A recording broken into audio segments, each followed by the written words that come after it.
너는 그냥 도망친 거잖아. 현실이 무서우니까 그냥 도망쳐서 여기로 온 거 아니야. 뭐? 도망친 거라고? 난 새로운 삶을 찾으려고 한 거야. 너야말로 이기적인 거 아니야. 내 꿈만 중요해? 난 뭐가 되는데? 그래. 나는 내 꿈이 중요해. 근데 넌 뭐가 중요하냐고?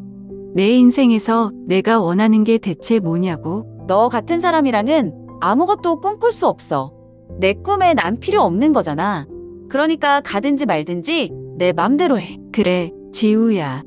이제야 내 본심이 나오는구나. 너한테 난 그냥 부담이었구나.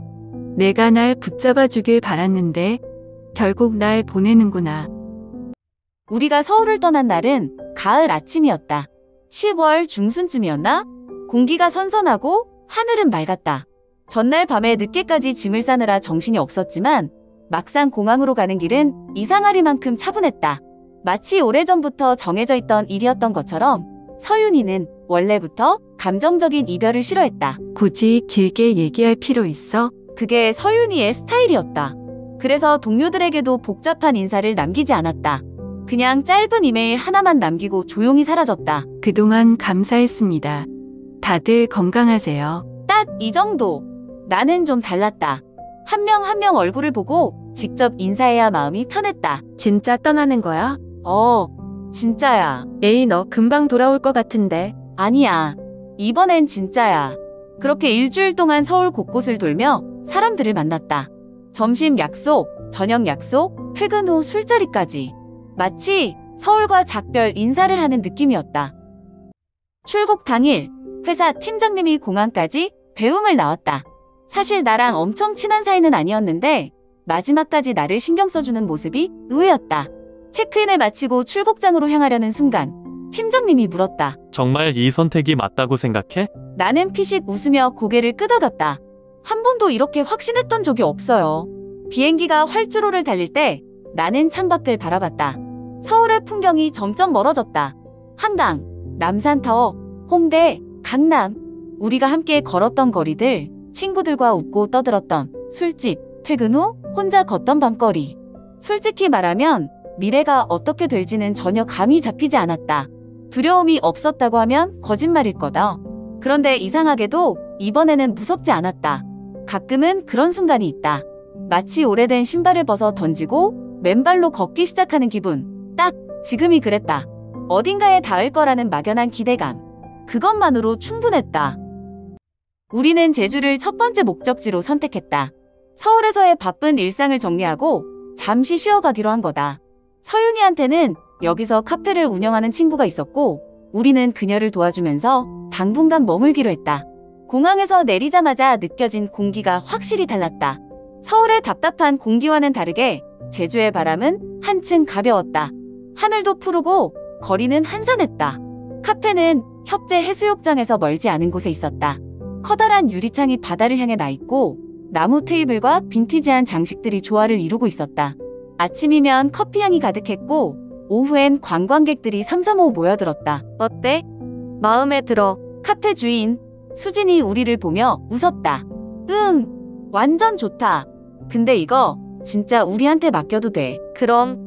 어차피 나도 개인적인 일로 한동안 바쁠 거라 너희가 있으면 오히려 나한테도 도움돼. 그렇게 우리는 이곳에서의 생활을 시작했다. 아침엔 커피를 내리고 낮에는 바닷가를 거닐었다. 밤이 되면 해변에 누워 조용히 파도 소리를 들었다. 처음엔 모든 게 완벽했다. 우리는 서울에서처럼 바쁘게 살지 않아도 됐다.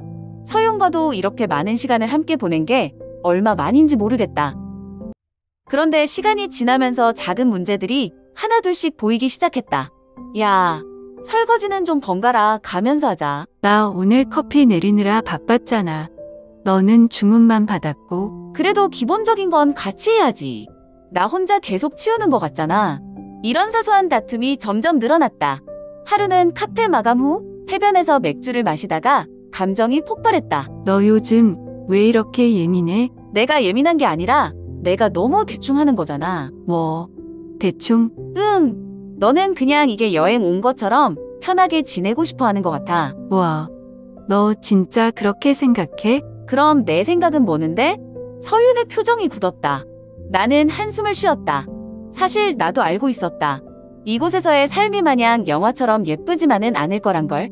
하지만 막상 현실이 닥치니 예상했던 것보다 훨씬 더 복잡했다. 우리는 정말 괜찮을까? 이렇게 시작한 게 맞는 걸까? 해변에 부딪히는 파도 소리가 유난히 크게 들렸다. 그날도 평소처럼 카페 마감을 하던 중이었다. 나는 테이블을 닦고 있었고 서윤이는 계산대 정리를 하고 있었다. 조용한 배경음악이 흐르고 밖에서는 파도 소리가 들려왔다. 그런데 갑자기 서윤이가 뜬금없는 질문을 던졌다. 지우야, 너 다음에 뭐 할 거야? 나는 멈칫했다. 뭐? 앞으로 우리는 계속 이렇게 살 거야. 솔직히 당황스러웠다. 여태까지 서윤이랑 이런 얘기를 깊게 해본 적이 없었다. 그래서 조심스럽게 되물었다. 왜? 무슨 문제 있어? 아니, 그냥 생각해봤어. 우리 계속 이렇게 살아도 괜찮은 걸까? 갑자기 왜 그런 생각을 해? 그냥 요즘 계속 마음 한구석이 답답해서. 서윤이는 손에 쥔 계산서를 내려놓고 나를 바라봤다. 나는 어색하게 웃었다. 너 후회하는 거야. 후회하는 건 아니야. 근데 우리가 이렇게 사는 게 맞나 싶어. 일도 없이, 미래 계획도 없이. 우리 행복하잖아. 행복하지. 근데 그게 다일까? 나는 한순간 말문이 막혔다. 사실 서윤이 이런 고민을 하고 있었다는 게 놀라웠다. 나는 그저 하루하루를 즐기느라 바빴다. 미래? 생각해본 적이 없었다. 그저 서울에서의 숨 막히는 생활을 벗어나고 싶었고 제주에서 자유롭게 살고 싶었다. 너는 이렇게 사는 게 불안해? 솔직히 말하면 조금. 난 불안하지 않아. 그러니까 내가 문제야. 서윤이 짧게 한숨을 쉬며 말했다. 나는 기분이 상했다. 그게 무슨 말이야? 너는 그냥 도망쳐 나온 거잖아. 근데 나는 우리가 앞으로 어떻게 살아야 할지 고민이 된다고. 도망친 게 아니라 새로운 삶을 살고 있는 거야. 그럼 이게 진짜 내가 원했던 삶이야. 몇 달 뒤에도 몇 년 뒤에도 그대로 살 수 있어? 나는 대답하지 못했다. 어쩌면 서윤이 맞는 말일지도 몰랐다. 나는 어디로 가야 할지가 아니라 어디든 떠나야 한다는 생각만 했던 것 같다. 그날 밤 우리는 말없이 바닷가를 걸었다. 평소처럼 손을 잡고 걷긴 했지만 그 손끝에서 익숙한 온기 대신 묘한 불안함이 느껴졌다. 시간이 지나면서 나와 서윤 사이엔 보이지 않는 거리가 생겼다. 처음엔 사소한 차이였다. 서윤은 계획적인 성격이라 하루 일정을 꼼꼼히 정리했고 나는 그날 기분에 따라 움직이는 편이었다. 아침에 일어나면 서윤은 노트북을 켜고 온라인 강의를 들었다. 요즘은 프랑스어 공부에 빠져 있었다. 나는 그런 서윤을 옆에서 지켜보면서도 정작 내 하루는 어떻게 보내야 할지 몰랐다. 그냥 카페에서 일하고 바다를 보며 멍 때리는 게 전부였다. 그러던 어느 날 서윤이 프랑스어 수업을 듣고 있을 때 나는 창가에 앉아 밖을 바라보다가 무심코 물었다. 서윤아, 우리 혹시 너무 급했던 걸까? 서윤이 손을 멈추고 나를 바라봤다. 무슨 뜻이야? 그냥 우리 진짜 괜찮은 걸까 싶어서. 갑자기 왜 그런 생각을 해? 너랑 나 뭔가 점점 달라지고 있는 것 같아서. 서윤의 눈빛이 흔들렸다. 그럼 너 우리 관계가 틀어지고 있다고 생각하는 거야. 아니, 그건 아니고. 그런데 왜 그런 말을 해? 그냥 솔직하게 말하는 거야. 내가 요즘 뭔가 다른 방향을 보고 있는 것 같아서. 지우야, 나는 그냥 나를 위해서 뭔가를 배우고 있는 거야. 그게 문제가 돼. 아니, 문제는 아닌데. 우리 같이 미래를 생각했던 게 아니라 이제 각자 다른 걸 생각하는 것 같아서. 서윤은 깊은 한숨을 내쉬었다. 그럼 너는 뭘 하고 싶은데? 나도 모르겠어. 그게 문제야. 나는 내가 뭘 원하는지 찾으려고 노력하는데 너는 그냥 머물러 있잖아. 나는 서윤의 말에 아무 대답도 할 수 없었다. 그렇게 불안하면 뭐라도 해봐. 그냥 여기 앉아서 우리 사이가 멀어질까봐 걱정만 하지 말고. 서윤의 목소리는 차분했지만 나는 그 안에서 뭔가 단단히 굳어지는 느낌을 받았다. 그날 밤 우리는 같은 침대에 누웠지만 서로 등을 돌린 채 아무 말도 하지 않았다. 평소라면 손을 잡거나 장난스럽게 말을 걸었을 텐데 그날은 그럴 수 없었다. 우리는 같은 공간에 있었지만 이상하게도 멀리 있는 것만 같았다. 그날은 바람이 꽤 거셌다. 오후 내내 구름이 끼어 있었고 바다도 잔잔하지 않았다. 나는 카페 마감을 하던 중이었는데 주머니 속에서 핸드폰이 진동했다. 화면을 보니 엄마였다. 여보세요? 지우야, 너 지금 어디야? 엄마 목소리는 평소보다 더 딱딱했다. 나는 창밖을 바라보며 짧게 대답했다. 제주. 집에 와. 나는 순간 핸드폰을 쥔 손에 힘이 들어갔다. 사실 통화가 오기 전부터 예상은 하고 있었다. 엄마는 예전부터 내가 제주에 있는 걸 달가워하지 않으셨다. 그리고 그 이유도 나는 알고 있었다. 왜 갑자기 그래? 너도 알잖아. 이게 언제까지 가능할 거라고 생각해? 엄마, 나 여기서 잘 지내고 있어. 잘 지내는 게 문제가 아니야. 너 계속 이렇게 떠돌아다닐 거야. 떠돌아다니는 게 아니야. 그냥 내가 살고 싶은 삶을 찾는 중이야. 엄마의 한숨 소리가 들렸다. 그리고 그 삶에 가족은 없어? 나는 순간 아무 말도 할 수 없었다. 사실 가족을 버리고 싶었던 게 아니다. 하지만 엄마는 내 선택을 인정하지 않았다. 서윤과 함께하는 내 삶을 엄마는 끝까지 받아들이려 하지 않았다. 우리는 이 문제로 몇 번이나 말다툼을 했고 그때마다 나는 도망치듯 전화를 끊거나 피했다. 엄마, 제발. 내가 어떤 감정인지, 왜 그러는지 이해 못하는 건 아니야. 하지만 지우야, 가족은 그런 게 아니야. 가족은 너를 있는 그대로 받아들이는 사람들이야. 그럼 나도 있는 그대로 받아줘. 엄마는 아무 대답도 하지 않았다. 나는 핸드폰을 쥐고 몇 초 동안 기다렸지만 결국 아무 말도 하지 못한 채 통화를 끝냈다. 전화를 끊고 나니 갑자기 가슴이 답답해졌다. 나는 천천히 카페 밖으로 나갔다. 바람이 세게 불어 머리카락이 흩날렸다. 멀리 보이는 바다도 거칠어 보였다. 그날 밤, 우리는 카페를 마치고 바닷가에 나와 있었다. 바람이 제법 차가워졌지만 아직은 견딜만 했다. 파도 소리가 잔잔하게 들려오고 하늘엔 별이 희미하게 떠 있었다. 나는 발가락으로 모래를 툭툭 건드리면서 멍하니 바다를 보고 있었다. 그런데 서윤이 갑자기 말했다. 지우야, 나 파리에 가고 싶어. 나는 순간 무슨 말을 들은 건지 이해가 안 됐다. 뭐? 파리. 거기서 일하고 싶어. 나는 서윤을 쳐다봤다. 그녀의 표정은 흔들림이 없었다. 갑자기 무슨 소리야? 갑자기 아니야. 사실은 나 얼마 전에 작은 광고 회사에서 제안을 받았어. 나는 심장이 철렁 내려앉는 기분이었다. 무슨 제안? 프랑스에서 일할 기회. 아직 확정된 건 아닌데 가면 정식으로 계약할 수도 있어. 나는 말없이 모래를 손으로 움켜쥐었다. 그럼 갈 거야? 몰라. 아직 고민 중이야. 서윤은 나를 똑바로 바라봤다. 근데 내가 같이 가준다면 고민할 필요도 없을 것 같아. 나는 순간 숨이 막혔다. 같이 가자고. 응. 너랑 같이 가고 싶어.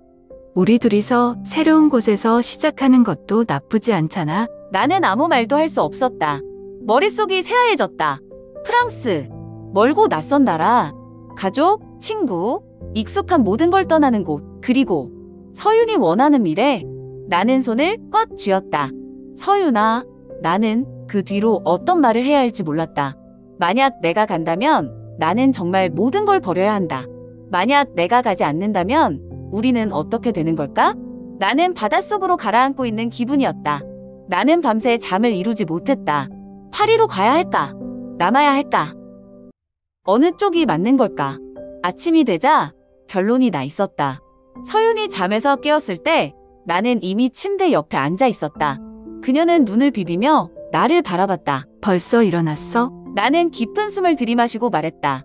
서윤아, 나 안 갈래.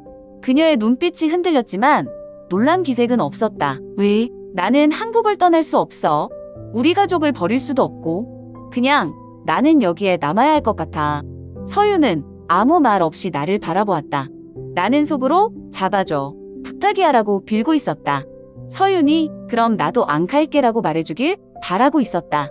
하지만 그녀는 그러지 않았다. 몇 분 동안 침묵이 흘렀다.